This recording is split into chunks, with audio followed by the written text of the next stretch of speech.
Muito bem, Ana. Eu vou fazer a primeira pergunta para você sobre Kazan. Eu sei que você esteve lá em Kazan, na reunião dos BRICS. A gente fez uma cobertura aqui. O Marco Fernandes, né, o Marquinho, ajudou muito a gente ver aqui quase todos os dias para contar alguns bastidores. Mas eu queria saber de você agora, né? Qual a impressão que você teve da reunião e trazer alguns bastidores exclusivos aí para a gente? Qual a sua análise da importância e o que aconteceu lá? Maravilha. Sim, a gente esteve em Kazan, encontrei o Marco lá, foi um prazer também. A cúpula foi uma cúpula muito bem sucedida, principalmente do ponto de vista da Rússia, porque a gente teve um número de participantes muito grande, principalmente na cúpula BRICS Outreach, né? Porque como que funciona a cúpula de chefes de Estado? A gente teve 2 dias nos quais os ministros de Relações Exteriores, os Sherpas e depois os presidentes se reuniram, e depois a gente teve um dia a mais no qual os BRICS recebem também os seus convidados, no que a gente chama de BRICS Outreach. E nesse dia a gente teve uma presença de 30 chefes de Estado, tirando o número de líderes de organizações internacionais que estavam em Kazan. Então, a gente tinha o Antônio Guterres, que é o secretário-geral da ONU, a presidenta Dilma Rousseff, que hoje comanda o Banco dos BRICS, e inclusive foi reconduzida ao cargo, um assunto que a gente pode tratar aqui também por mais 5 anos. Então, teve uma presença internacional muito grande, o que para a Rússia era muito importante. A Rússia tinha muito desejo de demonstrar que o espaço russo pode ser um espaço de negociação internacional, mesmo a gente estando em Kazan, que era uma cidade um pouco menor, uma cidade que talvez os brasileiros lembrem aí da época da Copa, que o Brasil jogou lá. Então, tinha uma questão logística ainda um pouco mais difícil de conseguir chegar em Kazan, mas isso não impediu que 30 chefes de Estado pudessem comparecer na cúpula do BRICS Outreach. E eu acho também que, do ponto de vista da Rússia, foi muito importante essa cúpula, primeiro porque foi a primeira com todos os membros estendidos, né? A gente sabe que os BRICS tinham 5 membros, em Joanesburgo, no ano passado, a gente estendeu para 10 membros, e em Kazan foi a primeira vez que a gente reuniu todos esses 10 membros plenos dos BRICS juntos, e eles conseguiram aprovar uma declaração final. O que às vezes a gente fala como se fosse uma coisa meio trivial, mas não é nada trivial você conseguir fazer com que 10 países aprovem uma declaração com mais de 100 parágrafos, tratando praticamente de todos os assuntos da geopolítica contemporânea aí nessa declaração, e isso também foi um ganho muito grande. Acho que conseguir juntar e consolidar a presença de todos os membros, novos membros permanentes dos BRICS, né? E acho que teve ainda para a Rússia, ainda falando do ponto de vista dos russos, mais um ganho aí, que foi o encontro entre o presidente da China, Xi Jinping, e o primeiro-ministro da Índia, Narendra Modi, que eles, 2 dias antes do encontro em Kazan, chegaram a um acordo histórico para as partes, que eles têm, na verdade, várias brigas ali de fronteira, eles têm alguns problemas fronteiriços, eles não delimitaram a fronteira deles em todas as suas áreas, e eles chegaram a um acordo sobre a fronteira no Himalaia. Eles não chegaram a delimitar essa fronteira, a gente está falando aí de um pequeno passo rumo a uma paz mais duradoura entre a China e a Índia, mas eles acordaram retirar tropas de um ponto que era sempre um ponto onde era capaz, onde era possível que alguma escalada acontecesse, né? Sabe aqueles pontos nas relações internacionais desnecessários que podem acabar gerando briga? Esse era um deles. E o fato do presidente da Rússia, Vladimir Putin, ter conseguido negociar um acordo entre essas duas grandes potências para a política externa russa é muito relevante para o futuro da política externa russa, porque a Rússia quer lidar com esses 2 atores, e também para o sucesso da própria cúpula de Kazan. Então, nesse sentido, eu acho que ela foi muito bem sucedida para a parte russa. A participação brasileira são outros 500, assim, na verdade. A gente teve, claro, uma participação que já haviam muitos sinais de que ela seria muito diminuída em relação à participação, por exemplo, na cúpula de Joanesburgo. Em Joanesburgo, a gente teve a presença do presidente Lula, a presença do Celso Amorim, do Fernando Haddad, de outros ministros também, ministro da Cultura, pelo que eu me lembro, também foi. Então, a gente tinha uma delegação ministerial com o ministro de peso, por exemplo, Fernando Haddad, com o Celso Amorim, com o Lula, e um empenho muito grande do Brasil na cúpula de Joanesburgo. Em Kazan, claro, a gente sabe que a gente teve o acidente do presidente Lula, né? Ele teve um infortúnio, ele teve uma queda, então ele não pôde comparecer. Mas mesmo antes da chegada dele, ali nos bastidores, a gente já via uma delegação muito diminuída da parte do Brasil participando da cúpula. Então, se antes a gente tinha uma expectativa de que alguns ministros, como o ministro da Defesa, José Múcio, comparecesse, como o próprio ministro Fernando Haddad comparecesse, aos poucos a gente foi tendo as informações de que essa delegação ministerial ia minguando, ficando bem pequenininha, até que tinha sobrado o presidente Lula e o ministro de Minas e Energia. Então, quando o presidente Lula sofre o acidente, a gente já tinha uma delegação brasileira muito reduzida, prevista para participar dos eventos em Kazan. Então, já havia uma série de sinais de que o Brasil, ou de que alguma coisa estava errada, ou de que o Brasil tinha alguma dificuldade aí numa participação mais ativa na cúpula de Kazan. Claro, vem a queda do presidente Lula, nesse momento ela acabou sendo um fato que talvez tenha sido um pouco confortável para o governo, porque então o executivo pôde realmente justificar o motivo pelo qual havia uma delegação tão pequena, trazendo a questão do presidente Lula não ter podido comparecer, mas a gente já não tinha prevista a participação do Celso Amorim, por exemplo, e uma delegação praticamente toda focada no Itamaraty. E também, antes da queda do Lula, já havia para os jornalistas que estavam presentes lá, né? A gente tem sempre, o Brasil, aliás, o governo brasileiro faz uma iniciativa muito interessante de manter um pool de jornalistas nas viagens internacionais da presidência, e para esses jornalistas já havia informação também que mesmo o presidente Lula indo, ele iria embora mais cedo, ele não iria ficar até o fim da cúpula. Então, ele faria a participação na cúpula de chefes de Estado, mas no momento do BRICS Outreach, isso é, dos convidados, de quando a gente tinha praticamente a Eurásia inteira convidada para participar da cúpula de Kazan, e da nossa parte latino-americana, Bolívia, Cuba e Venezuela, o presidente Lula, a informação era de que ele iria embora mais cedo, de que ele, então, não participaria desse evento. O que, para mim, que sou uma pessoa de relações internacionais que acompanha a política externa brasileira há muito tempo, me pareceu bastante interessante que a presidência brasileira fosse deixar os BRICS justamente nesse momento que ele abre, né? Que ele se abre para os países do sul global, para os países em desenvolvimento, muitas vezes para países menores do que os 5 membros plenos. Então, me pareceu muito estranho já desde aquele momento, desde antes da queda do presidente Lula, de que ele não participaria do BRICS Outreach. E, claro, a gente fica se perguntando qual seria o motivo pelo qual do Brasil ter esse desconforto muito grande, e depois, como a gente foi ver aí nos desenvolvimentos da cúpula, provavelmente esse motivo era a nossa vizinha Venezuela. Mas esses foram as minhas impressões aí antes, então, da queda do presidente Lula, e depois a gente tem a cúpula que vocês tiveram também a cobertura do mar. Ana, deixa eu acrescentar alguns elementos aí na sua análise, muito boa.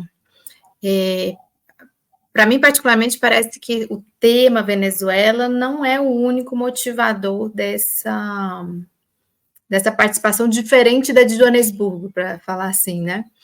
Você não acha que a própria presidência do Brasil no G20, momento de eleição nos Estados Unidos, você não acha que tem mais elementos aí que explicam essa participação mais comedida, para dizer o mínimo? Essa é uma pergunta. E a segunda pergunta é uma pergunta de bastidor mesmo. Você sentiu ou percebeu comentários sobre a presidência do Brasil no BRICS no próximo período? Expectativa? Se teve gente comentando, o que se espera? É visto como algo que vai retomar a agenda feita pela Rússia? Porque eu li um artigo do Paulo Nogueira Batista Júnior, no Brasil de Fato, em que ele fala, olha, a Rússia fez isso, na questão mais financeira, né, econômica, essa coisa dos mecanismos que têm que ser feitos mesmo. Aí ele deixa a pergunta, será que o Brasil vai seguir na mesma toada uma agenda de fazer as coisas concretas, né, para que a desdolarização avance e tudo mais? Sim, muito obrigada pela sua pergunta. A gente tem algumas informações, sim, sobre a presidência dos BRICS do ano que vem.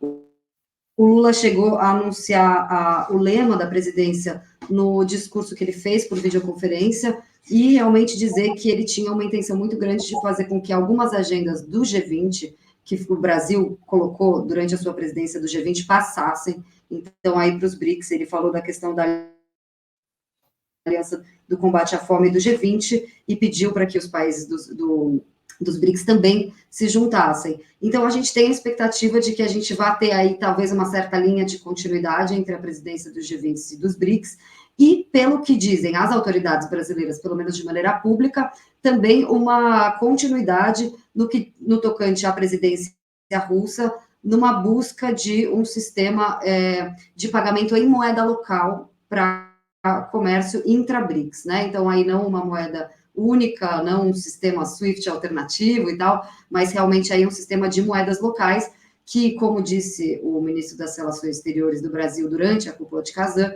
é uma coisa que, aliás, o Brasil já tem uma certa experiência em fazer, porque a gente tem esse tipo de acordo com a Argentina, por exemplo, então ele via o Brasil como qualificado aí para dar esse passo a mais quando o assunto é troca em moedas locais.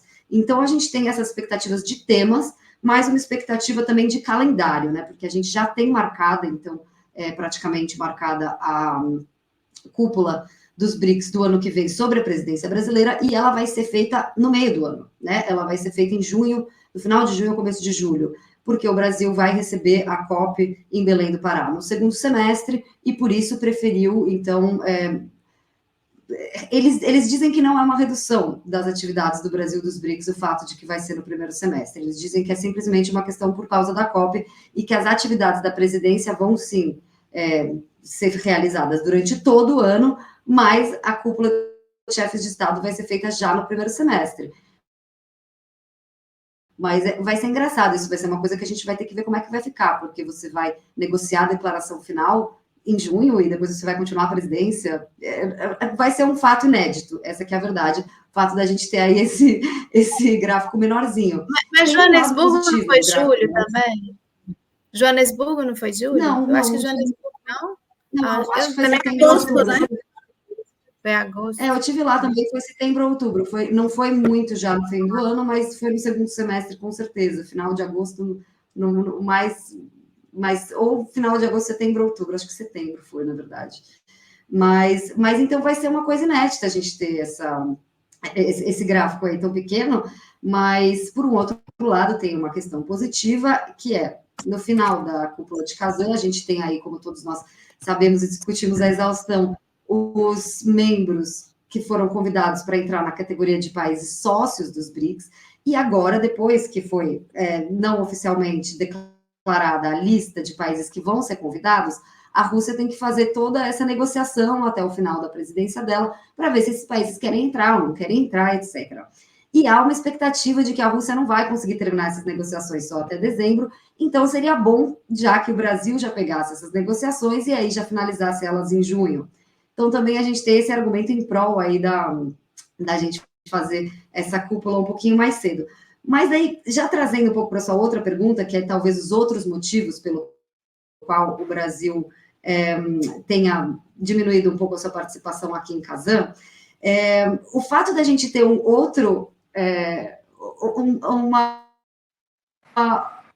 outra cúpula, no caso a cúpula do meio ambiente em Belém do Pará, para um país do tamanho do Brasil, para um país que quer ser uma potência regional, internacional, quer participar do Conselho de Segurança, me admira muito que a gente não tenha capacidade de fazer os dois eventos ao mesmo tempo, que a gente não tenha recursos na área de diplomacia, política externa e burocracia para conseguir fazer dois eventos ao mesmo tempo.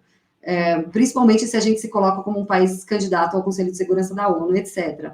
O que eu digo também para esse caso aqui do G20 e dos BRICS. O Brasil disse muitas vezes que o motivo pelo qual ele tinha uma participação tão pequena nos BRICS durante o ano inteiro, vamos falar a verdade, não só durante a cúpula, mas muitas autoridades não vieram em muitas reuniões promovidas pelo bloco, eles sempre diziam, olha, porque a gente está na presidência do G20. E tudo bem, a gente pode entender isso, mas isso não pode ser um argumento que inviabilize o Brasil de participar dos BRICS ou de realizar uma presidência dos BRICS, né? E se esse é um problema de fato, o Brasil então precisa rever os seus recursos e investir mais na sua diplomacia, trazer mais gente, então, porque realmente a gente não vai ter como ter um grande papel no mundo se a gente não consegue fazer 2 conferências em um ano, né? Conferências internacionais.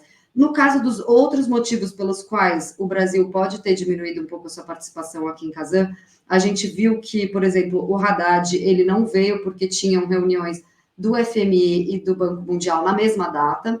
Então, não só ele não veio, como não enviou nenhum representante do Ministério da Fazenda, alegando que, bom, a gente tem aí uma outra reunião também. Então, volta na mesma coisa, né? Ou a gente está usando essas outras reuniões como desculpa, ou a gente precisa, então, aumentar nossos quadros e ter mais capacidade de fazer esse tipo de reunião.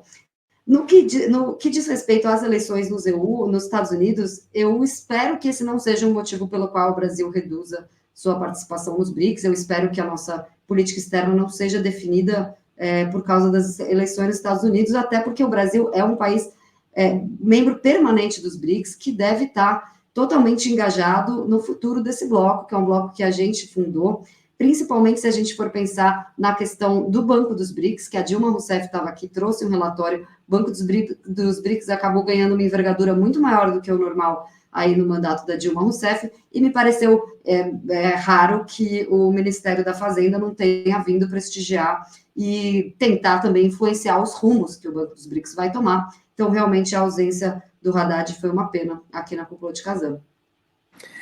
Ana, eu queria pegar o gancho dessa fala sua sobre a Dilma.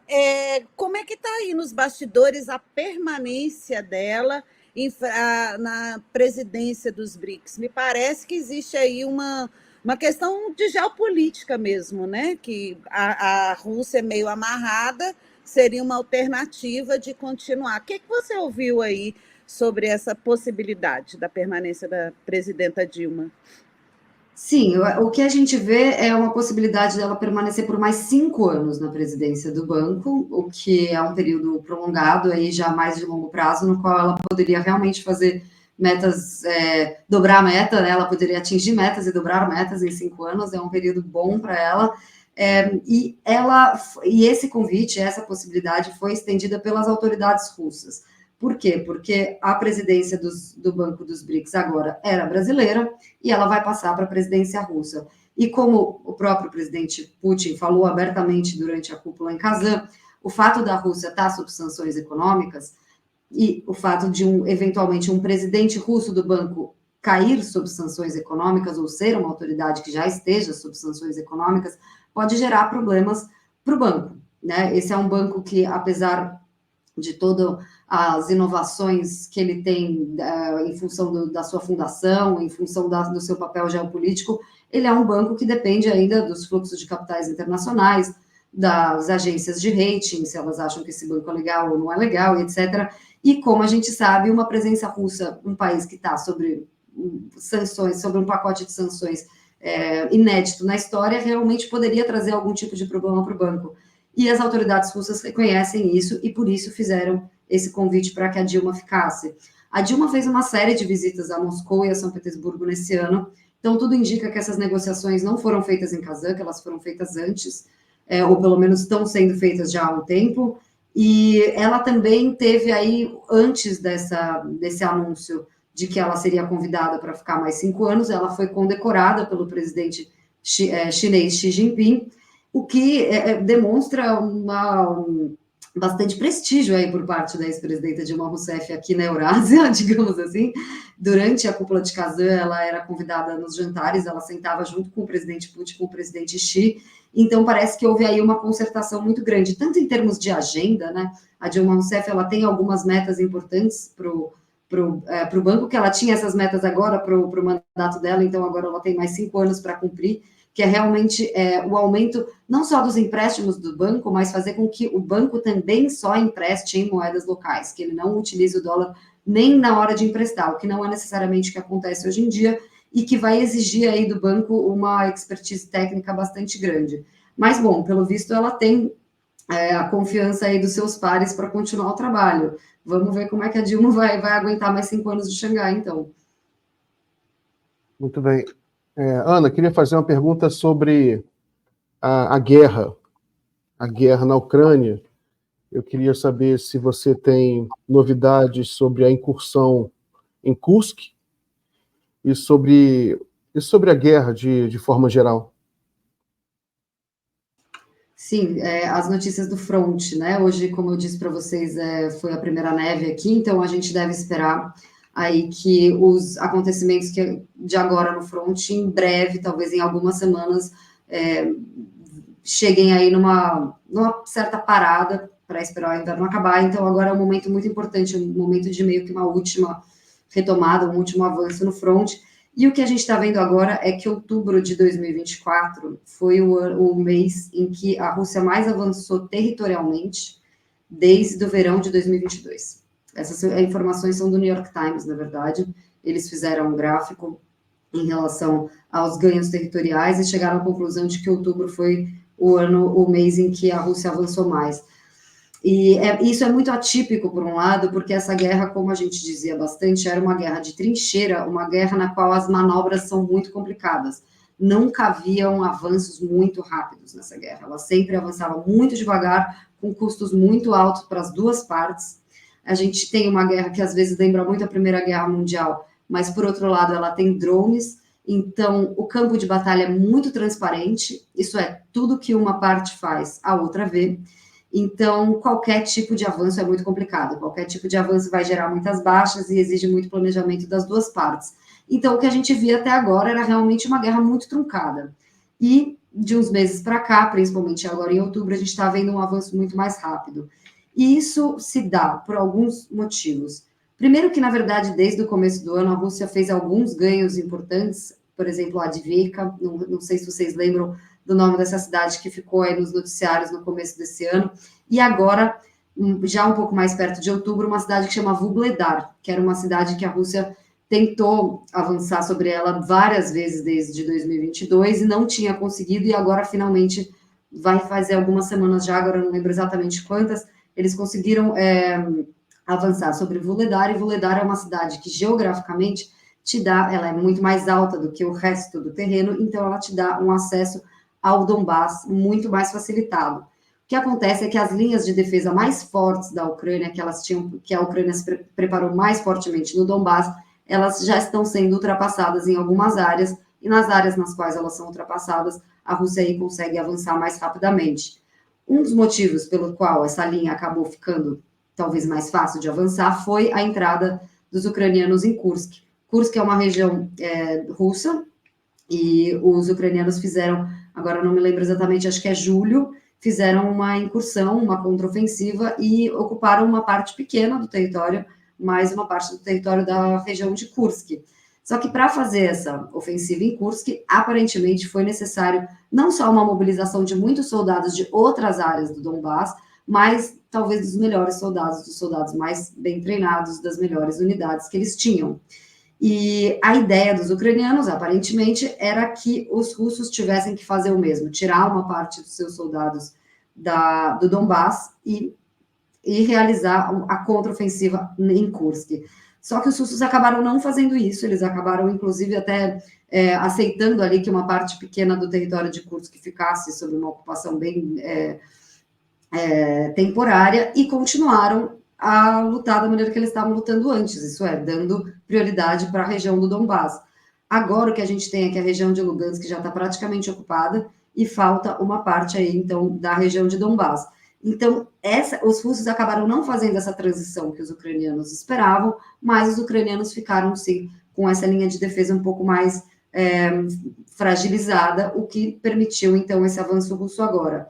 E, claro, a gente tem também um problema crônico dos ucranianos na parte de mobilização de novos soldados. A gente não sabe, assim, eu não me arrisco a dizer quais são as baixas de um lado, baixas de outro, porque os dados, como vocês sabem, em tempo de guerra são muito difíceis, mas tudo indica que eles têm problemas para a mobilização de novos soldados. E a Rússia tinha tudo para ter esse mesmo problema, até porque a primeira mobilização que foi feita na Rússia lá em 2022 foi muito impopular. Só que os russos acabaram mudando de estratégia e eles, hoje em dia, só pegam soldados por contrato. Então, eles contratam o pessoal e eles contratam com salários altíssimos. Eles estão utilizando, inclusive, essa estratégia como uma espécie de keynesianismo aí, de injetar dinheiro na economia, claro, uma economia que foi sancionada, então está precisando de estímulo. Então, eles juntaram uma coisa a outra, necessidade de estímulo econômico, com altos pagamentos aí para os soldados, e realmente os russos, pelo menos pelo que dizem os americanos, tem de 25 mil a 30 mil novos reservistas por mês sendo levados para o campo de batalha. Então, nesse sentido, a gente tem, então, já tinha uma disparidade, né, tecnológica e de equipamentos, então a gente agora tem uma disparidade no número de homens e também uma disparidade que também já é estrutural, que é do tamanho das indústrias militares, né? Por mais que a Ucrânia tivesse uma indústria militar ali herdada da União Soviética bastante robusta, ela não tinha o tamanho da Rússia e acabou não conseguindo manter o ritmo durante a guerra, até porque os ucranianos modificaram todos os seus padrões de arma, do padrão soviético para o padrão OTAN. Então, o que eles produziam, eles não produzem mais, então eles têm aí um problema crônico também de produzir as próprias armas, eles dependem de ajuda externa, né? Então, a gente está vendo agora um desbalanço muito grande, mas, como eu disse para vocês no início, vai começar o inverno, então a gente pode, talvez, esperar que isso vá se resolver aí só no ano que vem. Vamos ver.